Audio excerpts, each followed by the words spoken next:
Hello everyone, नमस्कार। कैसे हैं आप सभी। मैं हरबीर सिंह एक बार फिर से आप सभी का स्वागत करता हूं स्टडी 24 ऑफिशियल आपके अपने यूट्यूब चैनल पे। तो जैसा आपने टाइटल और थंबनेल में देखा है, उसी के बारे में हम बात करने वाले हैं। तो वीडियो के साथ बने रहिए और चैनल को अगर आपने अभी तक सब्सक्राइब नहीं किया है तो सब्सक्राइब ज़रूर करें, ताकि इस तरह की और भी वीडियोज़ आपको टाइम टू टाइम मिल सकें। तो अभी जैसा आप लोगों को पता है कि प्राइमरी का जो कोर्ट केस हुआ था, तो उसमें उन कैंडिडेट्स को परमिशन मिली जिन्होंने केस किया था।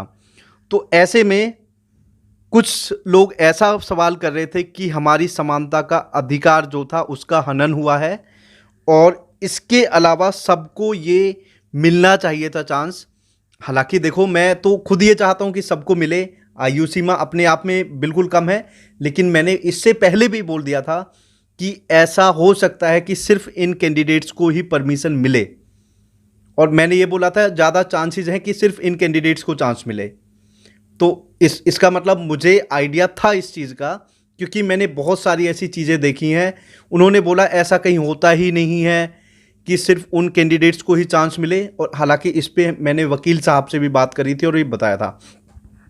तो ये आज मैं आपको बताने वाला हूँ एक ऐसा केस जिसमें एक कैंडिडेट को चांस मिला और उसकी नौकरी भी लगी, और ये अपने आप में ऐतिहासिक केस था जिसके बारे में हम बात करने वाले हैं। और इस केस के बारे में पूरी डिटेल में आपको बताने वाला हूँ। तो आप प्लीज़ ध्यान से इस वीडियो को सुने, देखें, और उन लोगों के मुंह पे भी फेंक के मारें जिनको जानकारी कुछ होती नहीं है, लेकिन सिर्फ बोलने के लिए आ जाते हैं। क्योंकि जैसा पता है आप लोगों को कि प्राइमरी के केस में क्या हुआ कि उन्होंने बोला कि कुछ नहीं होगा। अब वहाँ से चांस मिल गया, स्टूडेंट्स क्वेश्चन करते।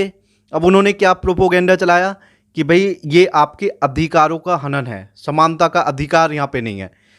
तो अब मैं सबसे पहले तो ये बताना चाहता हूँ कि कई बार ऐसा होता है कि जैसे कोई क्वेश्चन है, उस पर कैंडिडेट चैलेंज कर रहा है, तो उसी को मार्क मिले, बस सबको नहीं देते। अब वो अधिकारों का हनन नहीं है। तो देखो, कई बार ऐसा होता है, एक रूल होता है, जैसे एक रूल है, उस रूल से अलग कोई कैंडिडेट डिमांड कर रहा है कि मुझे, ये तो है एज आपकी, लेकिन मैं भी टीचर बनना चाहता हूँ। अब कोर्ट क्या डिसाइड करता है वो डिपेंड करता है, एडवोकेट क्या पॉइंट रखते हैं वो डिपेंड करता है। और ये बात होती है नॉलेज की, क्योंकि कहीं ना कहीं से देखो, कानून होता है, लेकिन कहीं ना कहीं कानून की जो नॉलेज अच्छे से रखता है तो कहीं ना कहीं उस चीज़ को, उसका सॉल्यूशन निकाल देता है। तो चलो, हम ज़्यादा बात नहीं करेंगे। आज हम एक ऐसे शख्स की बात करेंगे कि 30 साल उम्र हुआ करती थी, लेकिन इन जो ये शख्स हैं इनकी उम्र 36 साल थी, 36 ईयर्स। ये मैं बात कर रहा हूँ 2013 के अंदर एक वैकेंसी आई थी, मतलब टीचर्स की वैकेंसीज आई थी। तो इसमें इन कैंडिडेट की जो एज थी 36 थी, मतलब 6 साल ज़्यादा थी। अब ये एडवोकेट अशोक अग्रवाल सर के पास पहुँचे कि सर मैं भी शिक्षक बनना चाहता हूँ। अब सर ने केस किया, हाई कोर्ट से इंटरिम ऑर्डर मिला, और उसने एग्ज़ाम दे दिया। मतलब एग्ज़ाम किस वजह से दिया, क्योंकि इंटरिम ऑर्डर वहाँ से मिल गया। इसके बाद केस DSSB और दिल्ली गवर्नमेंट ने रिजेक्ट कर दिया। उन्होंने कहा भाई हम तो ऐसा मानेंगे नहीं। मैं आपको बता रहा हूँ, उन्होंने कहा कि हम तो ऐसा मानेंगे नहीं।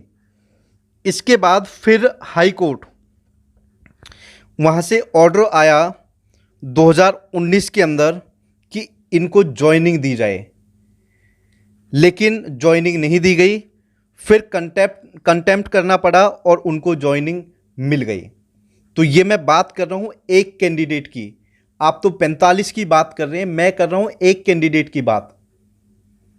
तो कई बार ऐसा होता है, ज्ञान के अभाव में कुछ लोग कुछ भी बोल देते हैं। और देखो, बोलना बहुत आसान है, और मुझे सबसे ज़्यादा दुख इन शिक्षक साथियों पे होता है जो किसी के भी बहकावे में आ जाते हैं। कई बार ऐसा होता है कि कोई कैंडिडेट जैसे 12th करते हैं, और कई बार आप अग्रवाल सर के कुछ ऑर्डर्स देखते होंगे कि कई बार कोई कैंडिडेट की उम्र क्या है, ज़्यादा हो गई, लेकिन कोर्ट से परमिशन लेके उसने फॉर्म फिल कर दिया। अब ये थोड़ी कि सारे ओवर एज भागेंगे कि हम भी मतलब फॉर्म फिल करना चाहते हैं, वो कोर्ट गया, स्पेशल परमिशन ली कोर्ट। अब वो क्या होता है, समानता तब होती है, देखो अब 30 साल क्या है, सब समान है भाई, 30 साल क्या है, सब समान ही तो हैं। और ये भाई साहब क्या चाहते थे कि सब समान रहे, कोर्ट से कहीं मतलब कोई चांस नहीं मिलता तो सब समान रहते। अब लेकिन अब चांस मिल गया, तो अब ये कह रहे हैं कि ये समानता खत्म हो गई, क्योंकि ये समानता क्या चाहते थे कि 30 साल सबकी उम्र रहे। तो चलो मैं ज़्यादा कुछ नहीं कह रहा। और इस कोर्ट जो ऑर्डर है, जो एक केस हुआ है, जो केस हुआ था, तो इसके बारे में जो पूरी डिटेल है डिस्क्रिप्शन बॉक्स में उस वीडियो का लिंक है, आप उस वीडियो को ज़रूर देखें और आप फिर बताएं, कमेंट ज़रूर करें। सो थैंक यू, बहुत बहुत धन्यवाद आप लोगों का। जय हिंद।